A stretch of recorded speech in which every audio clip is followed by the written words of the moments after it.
하겠습니다. 좋은 생각하고 좋은 말하면 그들이 생깁니다. 시작. 좋은 생각하고 좋은 말하면 생깁니다. 아멘. 날씨가 많이 추워졌습니다. 진짜 우리 의성 땅은 정말 하나님이 보호하시는 그 얘기가 뭐냐면 우리 저번에도 작년 3월달에 큰 불이 나지 않습니까? 이번에 어제 불 났어요. 비봉산 쪽에. 새벽 안 오다가 그때 눈이 왔어요. 눈 때문에 3시간 만에 안 그랬으면 다 꺼졌어요. 불 나는 건 좀 아쉬움이 있지만 어쨌든 3시간 만에 꺼지지 않습니다. 1년도 안 됐어요.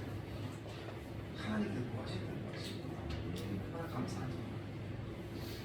그래서 우리는 늘 기억해야 할 것은 하나님의 보호하신 속에 살 수밖에 없다. 우리 늘 기억하는 사람입니다. 어떻게 보면 더 다른 지역보다 우리 의성 지역에 더 그런 것을 더 느끼게 만드는 건데 성도님들 하나님의 함께 하신다는 걸 기억하면서 믿음으로 우리 2026년 힘있게 살아갔으면 좋겠습니다. 자, 오늘 말씀은요 저는 저번 주에 말씀 이어서 4가지 유형의 밭이 나옵니다. 4가지 유형의 밭이 나오는데 이 4가지 밭의 유형이 실제 어느 밭이냐? 마음의 밭이에요. 마음의 밭. 그래서 지금 우리가 어느 마음의 밭이 우리 말씀을 보면서 내 내면의 밭이 어디 밭이 어딘가 한번 점검해보는 거예요. 그리고 우리는 그 점검을 끝나는 것이 아니라 그 점검을 통해서 우리가 어떻게 살아가야 되는가 그까지 생각해 봐야 되는 것이죠. 자, 첫 번째는요 12절에 합니다. 12절에 보면 그 씨앗이 어디에 떨어졌습니까? 12절 길가에 떨어졌다고 이야기합니다. 그죠? 씨는 뭐라고 그랬어요? 복음 말씀이라고 그랬죠. 길가에 떨어졌어요. 이 말씀은 뭐냐? 듣고 즉시 잊어버리는 유형입니다. 길가에 떨어졌다는 것은 말씀을 듣긴 들어요. 그런데 즉시 잊어버리는 것입니다.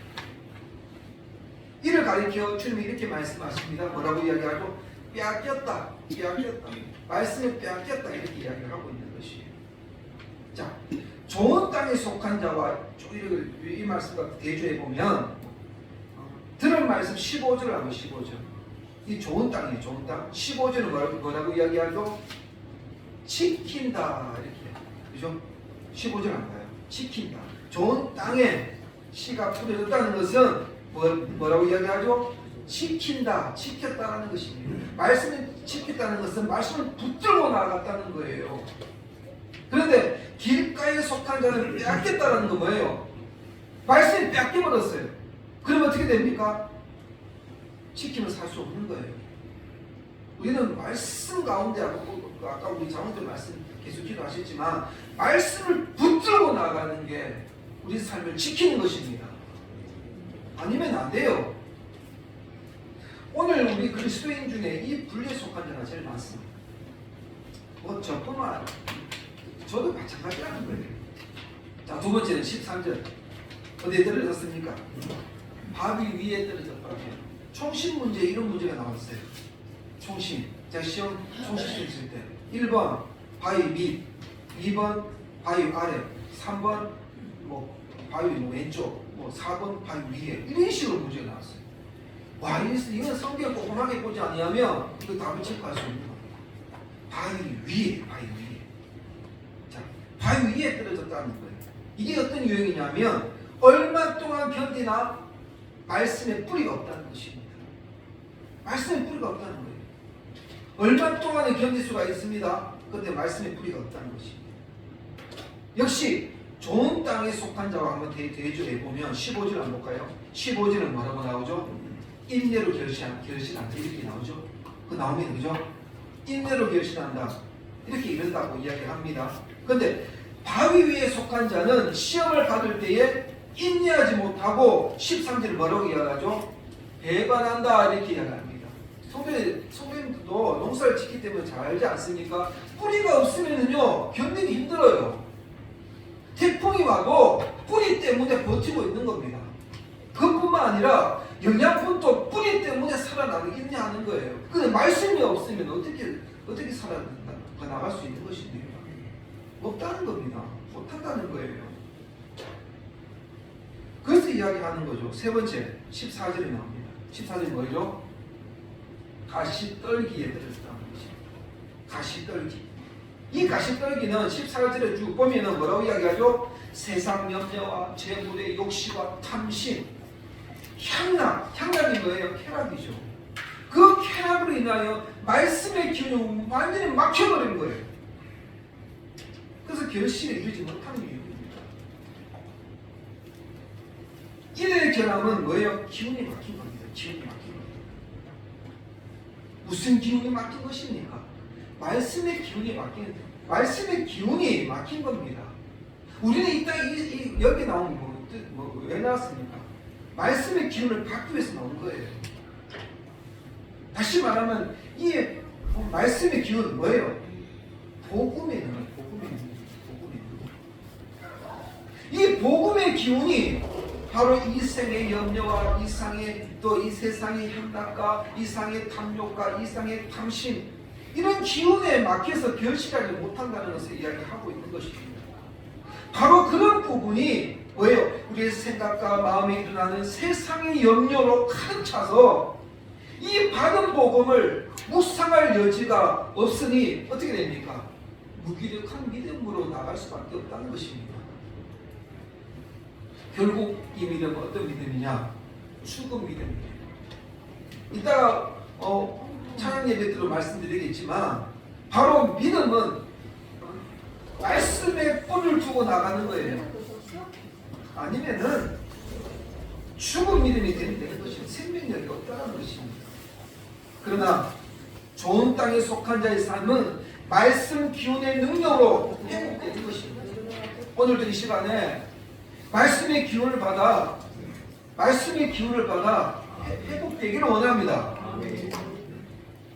어두운 마음이 물러가고 염려된 마음이 물러가고 걱정, 근심 물러가고 우리의 마음에 깊은 말씀의 뿌리가 뿌리에 우리 마음판에 놓을 때에 그 뿌리가 우리 가슴 속에 뿌리를 놓을 때에 그럴 때 다 회복됐다는 것을 이야기하고 있는 것이죠. 성도님들, 복음을 잊어버리지 않고 묵상을 통해서 이루어진다는 것을 이야기하고 있는 것입니다. 그런데 사역자들은 언제 제일 낙심한 줄 아십니까? 언제 제일 낙심한 줄 알고? 열심히 제자 훈련도 시켰어요. 저도 많은 교회를 지금 제가 25년, 26년 정도 제가 목회를 하고 있거든요. 지금 하고 있는데 진짜 저도 막 여러 사람들 만나고 제자 훈련도 시켰고 했지만 진짜 그 사람을 제가 믿었어요. 그런데 나중에 교회를 안 나오거든요. 너무 실망이 되더라고요. 제가 얼마나 공이 되는지 몰라요.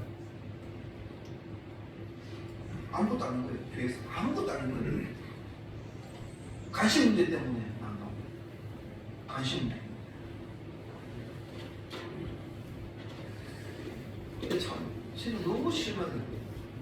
아무리 열심히 해도 이게 제가 열심히 한 만큼 이루어지지 않아요. 뿌리 수고에 비해 결실이 너무 빈약할 때 피곤함이 느껴지잖아요. 참 안 되는 거예요. 그때가 혼란스러울 때입니다. 베드로전서 5장 8절입니다. 제가 읽어드릴게요. 주보를 보시면 됩니다. 근신하라 깨어라. 너희 대적 마귀가 우는 사자같이 두루 다니며 삼킬 자를 찾는다. 자, 두루 찾는다 이게 무슨 말일까요? 그래서 말씀을 빼앗아 삼키는 것입니다. 두루 찾는 것은 마귀는요. 지금 이 말씀을 듣는 가운데서도 사탄도 지금 두루 다니면서 말씀을 못 듣게 만들어요. 말씀을 자꾸 빼앗기게 만들어요. 목회자한테 공격은 바로 그거예요. 열심히 많이 뿌렸는데 왜 그 사람이 왜 바로 살지 않느냐? 또 그렇게 생각하면 안 되는 게 뭐냐면 목회자도 잘 그렇게 살지 못하거든요. 깨놓고 이야기하면. 그래서 쉽게 목사들이 열심히 훈련 쉽게 나는데 제대로 살지 못해. 근데 목회자들도 역으로 생각하시면 돼요. 목회자도 얼마나 하나님 보시기에 건강하게 잘 살고 있는가, 그것도 점검하게 되는 거예요. 성도님들, 말씀에 빼앗긴 것이 무슨 뜻입니까? 말씀에 빼앗겼다. 자, 사도 바울은 디모데에게 보낸 마지막 서신에서 디모데후서 4장 2절 4절에 이렇게 말씀하고 있어요. 제가 읽어드립니다. 너는 말씀을 전파하라. 때를 얻든지 못 얻든지 항상 힘쓰라. 범사에 오래 참과 가르침으로 경책하며 경계하며 권하라. 이렇게 말씀하고 있어요. 그 후에 3절 4절에 뭐라고 이야기하고 있냐면 때가 이르니 사람이 바른 교훈을 받지 아니하며 기가 가려워서 자기의 사욕을 따를 스승을 많이 두고 또 그 기에 진리에서 돌이켜 허탄한 이야기를 따른다. 이렇게 이야기합니다. 말씀을 전파, 때를 얻든지 못 얻든지 그냥 말씀을 전파하는 거예요. 자, 10절 우리 본문 10절 한번 봅시다. 10절 또 똑같이 그런 말을 하고 있어요. 10절 누가복음 8장 10절 이르시되 하나님 나라의 비밀을 아는 것이 너희에게는 허락되었으나 다른 사람에게 비유로 하나니. 자, 이게 보면 이는 그들로 보아도 보지 못하고 들어도 깨닫지 못하게 하려 함이라. 이렇게 말씀하신 의도가 무엇입니까?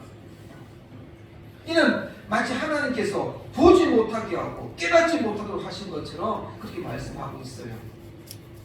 자, 이사야 6장 9절 10절 한번 보겠습니다. 제가 이 말씀을 읽어드릴게요.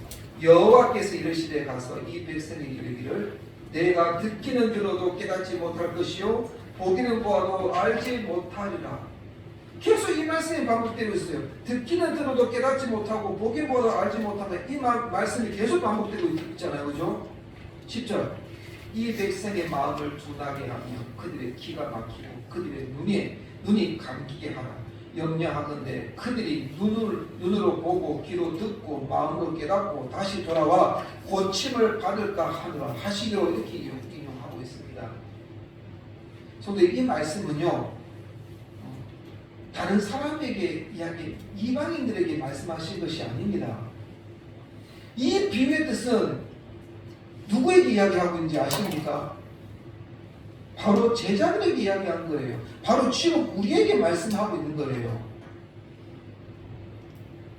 주님은 이 신비의 비유가 우리에게 말씀하고 있는 것입니다. 다음에 이렇게 말씀을 하고 있어요. 이사야서 밑에 보면 이렇게 이야기합니다. 내가 여기 있나이다. 나를 보내소서. 이렇게 이야기합니다. 듣기는 들어도 그 말씀을 들어도 그 사람 잘 듣지 못한다. 보아도 듣지 못한다. 계속 이렇게 이야기합니다. 그런 후에 뭐라고 이야기하죠? 이사야가 내가 여기 있습니다. 나를 보내소서. 이렇게 응답하고 있다는 것입니다. 이사야 6장 8절 9절에 그렇게 이야기하고 있죠. 자, 여러분 이 말씀은요 하나님의 말씀을 전파하러 나가는 누구에게 주신 겁니까? 우리에게 주신 거예요. 씨를 뿌리는 자, 다시 말하면 하나님의 나라를 선포하는 자가 나가서 복음을 전파를 할지라도 받아들이는 자가 아주 적을 것이다. 이렇게 이야기하고 있는 거예요. 하나님 그것을 아셨다는 것입니다. 왜 이런가요? 인간의 심령이 강박해서 그런 거예요. 아까 제가 세 가지 파트의 종류에 대해서 이야기했죠. 첫 번째 뭐예요? 길갈에서 떨어지고 두 번째는요 바위에 떨어지고 세 번째는 가시떨기와 같은 마음 상태이기 때문입니다. 그러면 이 말씀은 복음 전도자들로 하여금 뭐하기 위해서요? 낙심하지 말라는 것입니다. 경계의 말씀이에요. 어쩔 수 없습니다. 우리의 마음에 길갈의 마음이 될 수밖에 없고요. 우리는 때로는 바위 위에 떨어지는 밭이 될 수밖에 없는 것이고요. 또 가시떨기 밭이 될 수밖에 없는 것입니다. 우리의 마음도 그렇고 지금 세상 사람들도 마음도 그런 거예요. 그럴지라도 우리는 계속 말씀을 뒤에 제가 말씀드리겠지만 말씀을 계속 들어야 돼요. 이 자리에 앉아있어도 우리는 지금 마음밭이 길가에 밭에 있는 사람도 있을 겁니다. 말씀 들어도 이 자리에서 바위 위에 떨어질 말씀일 수가 있어요. 들어도 또 가시덩굴에 지금 온갖 말씀 들으면서도 세상에 염려 가스 그렇게 해놓고 안 나와요. 예전에 제가 그랬다니까요. 가스를 위에 그냥 뭐 온도나 자 방에 불을 켰나 안 켰나 그 연락 생길 수 있다니까. 그렇지만 우리는 낙심하지 말아야 돼요. 낙심하지 말아야 돼요. 원래 그런 거예요. 그래서 우리는 계속 들어야 돼요. 계속 들어야 돼요. 자, 무슨 뜻인가요? 하나님의 말씀을 우리 계속 뿌리지 않는다면 복음을 전할 때에 그들이 배척하는 것을 우리 두 가지 관점으로 이야기할 수가 있습니다. 첫 번째는 뭐냐면 인간의 중심을 보면은 받아들이지 않고 배척하는 것입니다. 이렇게 하는 겁니다. 자, 두 번째는 뭐냐? 이를 하나님의 주권적으로 바라봐야 됩니다. 하나님 중심을 보면 어떤 의미가 있는가? 바로 이거예요. 좀 약간 조금 어려울 수가 있습니다. 자, 하나님께서 그들을 구원하시려고 선택하셨습니다. 그죠? 그런데 그들이 하나님의 뜻을 거역함으로 무효시킬 수가 있다는 것입니다. 여기에 하나님의 주권과 인간의 책임 간에 약간 긴장감이 있는데요. 인간의 책임이 제 아무리 중요하다 하더라도 하나님의 주권보다는 우선할 수가 없습니다. 하나님의 주권이 먼저입니다. 그 다음에 우리 인간의 책임이에요. 오늘 본문에 보면 너희들이 하나님의 복음을 거부하고 있는 줄 아느냐? 아닙니다. 하나님께서 너희를 버리시는 것을 이야기하고 있는 겁니다. 우리가 하나님 버린 건 아니에요. 따지면 모든 것이 하나님의 주권적으로 달려있었다는 것, 하나님께서 우리를 선택하고 우리를 버리는 것, 하나님의 주권에 달려있는 거예요. 그래서 우리는 그냥 말씀을 듣고 우리는 뿌리는 것밖에 없어요. 우리가 그를 구원할 수가 없는 거예요. 그것을 이야기하는, 이것이 바로 우리 교단, 우리 합동교단, 하나님의 주권 사상이에요. 하나님의 주권적인, 왜 타락교단과 연합할 수 없습니까? 교리 문제 때문이에요. 우리는 하나님 주권적으로 사는 존재입니다. 하나님 주권을 우리를 선택하셔서 때로는 하나님께서 버리시는 것도 하나님의 주권에 달렸다는 것을 이야기하고 있는 거예요. 그것이에요. 다시 말하면 저들의 불신앙을 하나님의 주권이라는 관점을 보게 된다면 그들이 보아도 못하고 들어도 깨닫지 못하게 하려 합니다. 이 말씀이 되는 것입니다. 다시 말하면 이 말씀은 파송하시는 주의 종을 하나님의 주권 앞에 세우시고 하신 경례라는 것이지. 그래도 어떤 일서도 하나님 말씀을 뿌려라 이렇게 말씀을 하고 있는 겁니다.